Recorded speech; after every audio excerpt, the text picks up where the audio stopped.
Welcome to the Curator's Salon podcast. I'm Geeta Joshi, and my guest today is all the way from LA, Alexandra Dillon. Welcome, Alexandra. Thank you so much for having me. I'm so excited to talk to you about your work. How would you describe your work? Well, I paint on found objects, and I allow the found object to be the starting point for the work, and together with a portrait or a part of a portrait on tools such as axes, cleavers, shovels, and paintbrushes, the juxtaposition of the portrait with the tool creates a kind of visual metaphor.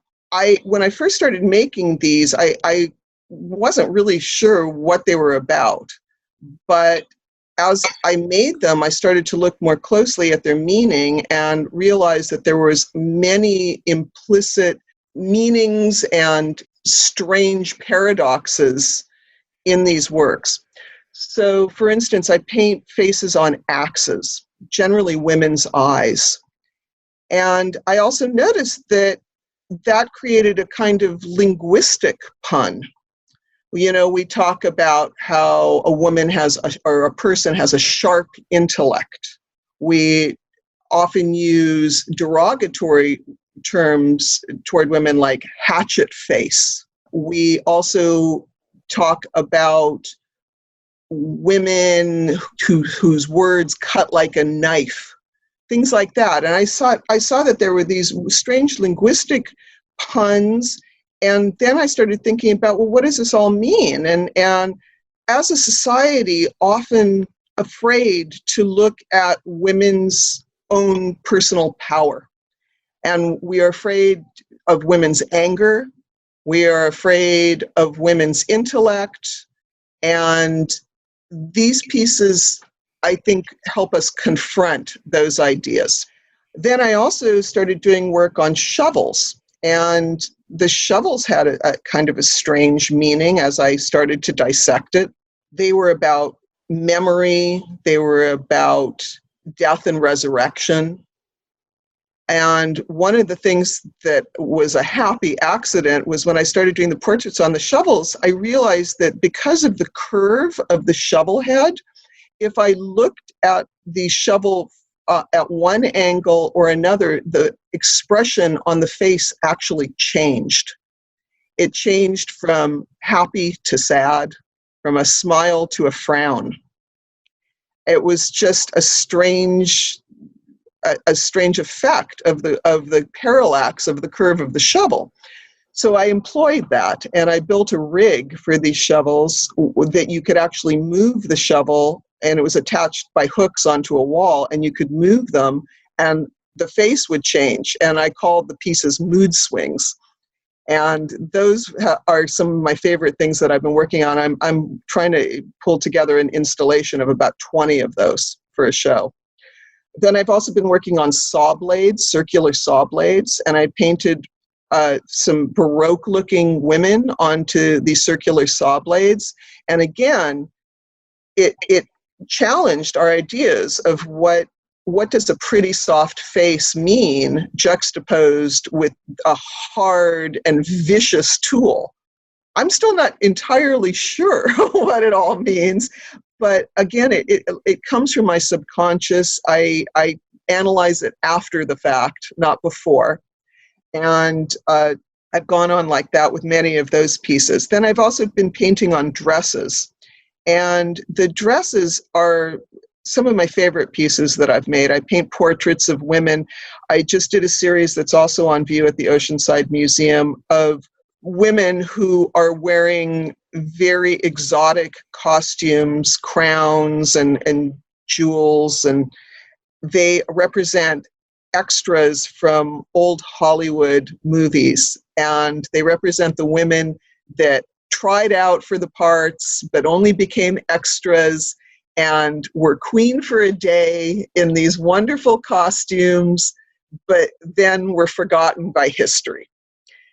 And there's a personal connection for me with those because my family is like fourth generation Hollywood. And my great-grandmothers were both in the silent movie Ben-Hur. as extras. And even though these aren't portraits of them per se, they're very inspired by my grandmother's experiences. Such a great story. Oh, that's why you started wanting to go into film then. That was a natural. Yes, my father was a screenwriter. I know your work primarily as painting portraits, usually on hardware. How did that all come about? Well, there actually is a story. The story is that a few years ago, I was invited to be in a show where all the work was to be made on objects that had gone through a fire. The fire was in another artist's studio, and I took the burned paintbrushes. And I had all these burned paintbrushes, and I was looking at them, and I thought, what am I going to do with these? I mean, at first I thought, oh, I'll just, make some abstract pieces out of them. But portraiture has always been what I'm interested in and what I'd been painting on canvas. And so kind of casually, I painted a face on one of the paintbrushes. And the minute I did it, I knew that I'd done something really special. And I knew that I could really make something of these because of my love for old master portraiture. And it just went from there. I did 14 for that show. People loved them. They all sold. And I just kept going. And after that, I started finding other wonderful old objects to paint on, going through flea markets and thrift stores, and suddenly I was into a whole new avenue of my art. Amazing.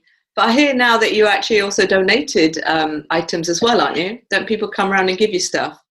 Yes, lots of people donate items to me. Other artists have brought me wonderful old paintbrushes. One lady brought me a cache of gorgeous vintage paintbrushes that had belonged to her father and grandfather, who were set painters in Hollywood. And these brushes were so beautiful and so incredibly well loved and taken care of. They were just wonderful. I made a whole lot of paintings on those. I just love them. You mentioned a love of old master painting. Who else would you say were your main influences for your work? Well, I love ancient art. I've always been very inspired by Greek and Roman art. And when I found the Fayum mummy portraits a few years ago, I don't know if you are familiar with those. The Fayum mummy portraits were discovered in, I believe, the 19th century, and they were a cache of portraits on mummies, but they were done in the Greco-Roman style. And they are some of the most exciting portraits of all history. They have amazingly lifelike faces. They are about 2,000 years old. There are many of them on display at the British Museum. And they give us a window into what people really looked like in the ancient world. And I just loved these paintings so much, and they became very influential in the faces that I paint onto the paintbrushes. I think a lot of Velázquez and Manet when I see your work, because you use a lot of the dark colours as well. I think you've mentioned that in your when we were talking before. I love Manet and Velázquez. I was classically trained. I went to a school in Florence, Italy many, many years ago, and they taught in the tradition of Velázquez, Manet, Goya, Sargent. All of these painters follow a similar stylistic tradition that really originated with Velázquez. One of the things that makes those paintings so exciting to me is the use of very dark blacks and a lot of contrast. Also, all of those painters were very interested in the human psyche, and that is reflected in the portraits that they paint. You can really see that these people that they paint have an inner life. They are not just representations of a face. Those painters capture the real character of the sitters. Goya is one of my favorite painters of all time. One of the things that I think I have in common with Goya, if I dare even ever put myself in the same sentence as Goya, is that Goya also will just invent characters. So he's very good at painting, wonderful portraits of real people. But if you look at much of his work, it's all just invented characters. And that's what I like to do. So I really relate to him very much. So let's talk about that, your inventing of characters for your figures. Yes, well, my original love was filmmaking. I studied film at UCLA. I thought that I was going to be in the film industry, and I found pretty quickly that I wasn't going to get to be as creative in the film industry as I wanted to be. I wanted to be a director, and that was probably a long shot for me as a young woman. And my love of surreal films such as Fellini and Cocteau and other, maybe the films of Kurosawa, these were all things that later would come into my painting. And I just enjoy the drama, the theatricality of film, and that's something that I try to incorporate into my current work. My work is about psychology, our own personal psychologies. It's about selfhood, people becoming in touch with their own truest selves. It's about how the female persona has been depicted, both currently and historically. It's about how humans are having a very shared experience of life, but we all are very individual and we're very much in charge of our own destinies. And I think that when I paint faces that are individual, that is one of the messages in my work.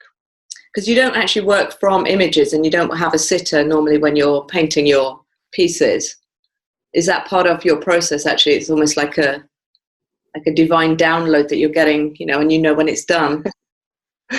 Well, I like it that you say divine download, because I have always felt as an artist that art comes from a very subconscious place. It's very much like dreaming. And it's when you're open to what might be a higher super consciousness and which filters through your own subconscious, that's when the work really comes through. That's when authentic work is created.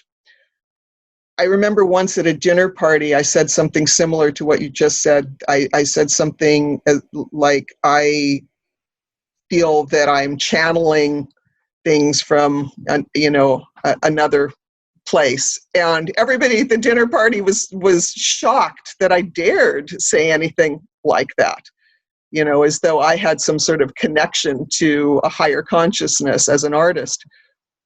But I still believe that's true. And I think if you speak to other artists, you will find that very many of them, most of them, when they really do find themselves in the flow, that experience is very similar to a spiritual experience. And it's one of the real satisfying parts of being an artist. So interesting, though, this, the idea of art and spirituality, obviously it's been around for millennia, but a lot of that time it was used when, artists were actually depicting, spiritual stories, right, from the Bible or whatever. But actually, like you get it more with the 20th century painters, particularly sort of use art and spirituality in that meeting is in a very different way, very much as you describe, about being in a state of flow and, connecting to some sort of higher connections.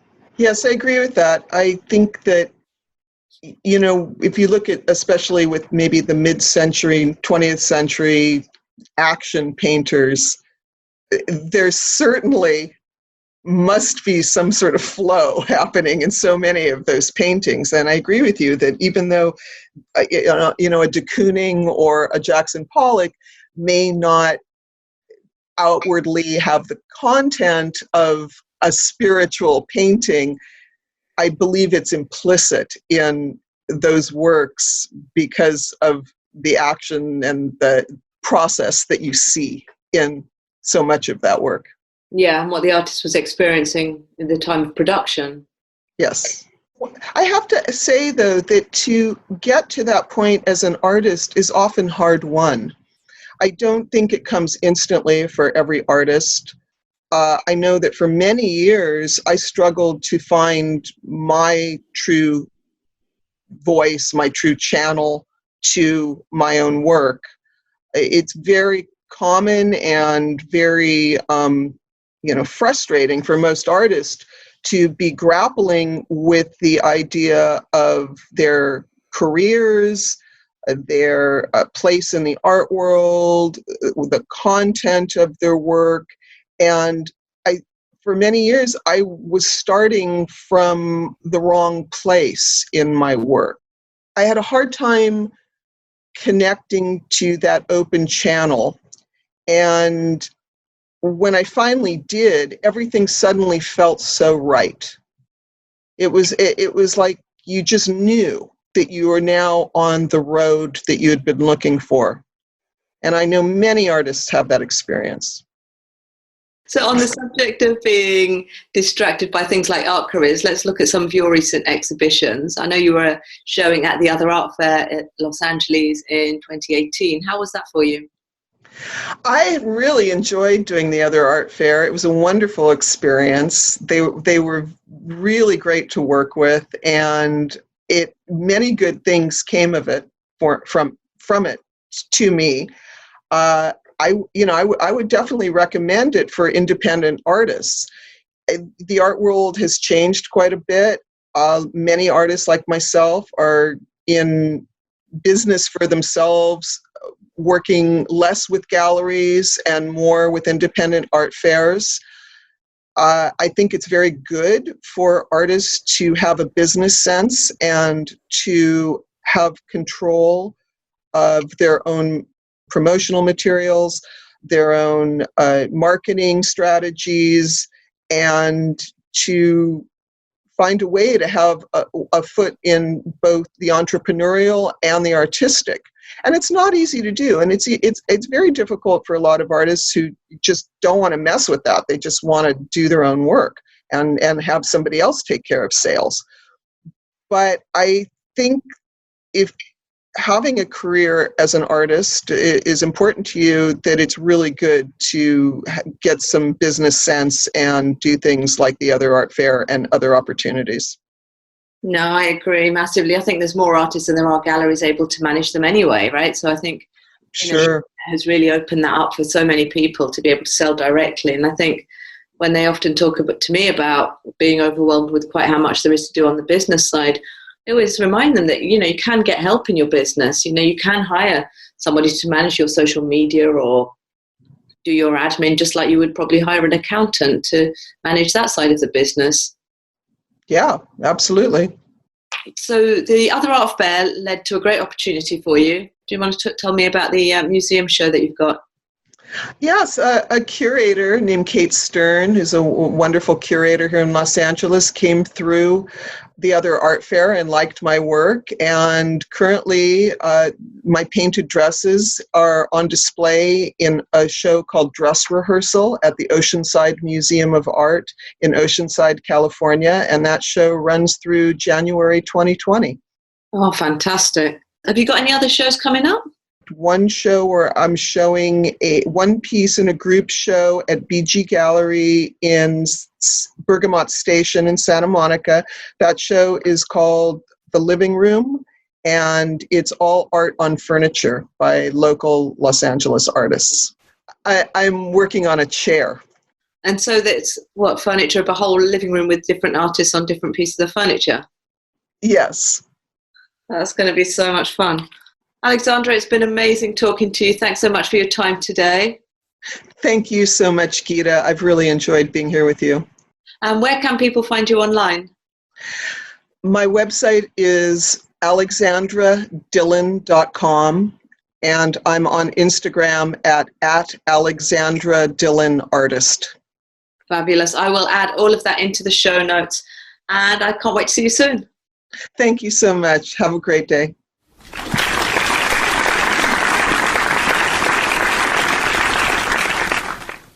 The Curator's Salon hopes you enjoyed this production.